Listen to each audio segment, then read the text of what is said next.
خير النهارده اليوم تحفه. الاكله دي بتنزل في قلبي. ازيكم عاملين ايه؟ يا رب تكونوا بالف خير. النهارده هنعمل محشي كوسه وبتنجان وفلفل وفراخ. اول حاجه هنعملها ونقول بسم الله الرحمن الرحيم ونسلق الفراخ. نعمل مرقه محترمه، معلقه سمنه، فيها حبهان ومستكه وورق لورا، بهارات فراخ، مكعب مرقه دجاج. بعد كده هنزل بالوراك بتاعتي. الوراك ما بتاخدش اي وقت خالص في السلق. هدي تقليبه، هنزل بالبصل وهدي تقليبه. بعد كده ميه سخنه. هعرف ان الفراخ بتاعتي استوت لما الاقي الدبوس فصل عن العظم.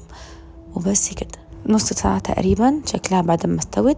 هحطها في صينية وادخلها الفرن عليها ملح وفلفل، وهشغل الفرن من تحت. نيجي بقى تاني حاجة، هنقور الخضار بتاعنا.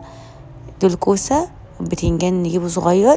هنيجي بقى للتسبيكة بتاعتنا، معلقة سمنة كبيرة عليها شوية زيت. هننزل عليهم ب3 بصلات كبار، هشيل منهم معلقة على جنب، هحتاجها بعدين. بعد كده تدبل بس البصلاية لونها هيغير، هنزل بعصير الطماطم بتاعي. هروح اقطع خضرة المحشي عقبال ما الصلصة بتاعتي تتسبك على الاخر خالص، ما يكونش فيها ولا نقطة مية. لما الصلصة اتسبكت خالص ننزل عليها بمكعب مرقة، نص معلقة من الفلفل اسود، معلقة كبيرة من الكمون، معلقة كبيرة من الملح، نص معلقة من بهارات فراخ، شعرة من جوز الطيب، 3 كوبايات ونص من الرز. هندي تقلبتين كده على النار.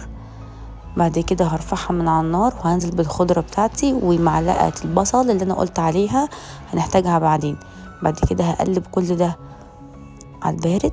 الخضرة بتتحط على البارد والبصل بيتحط على البارد.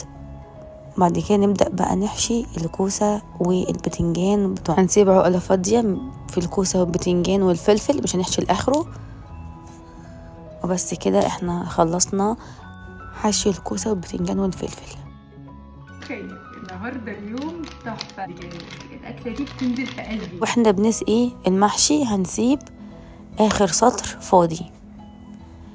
نيجي بقى للملوخية، شوية شوربة يغلوا على النار، ننزل عليهم بالملوخية المجمدة بعد ما اديلها ضربة بالهاند بلندر تقليبة.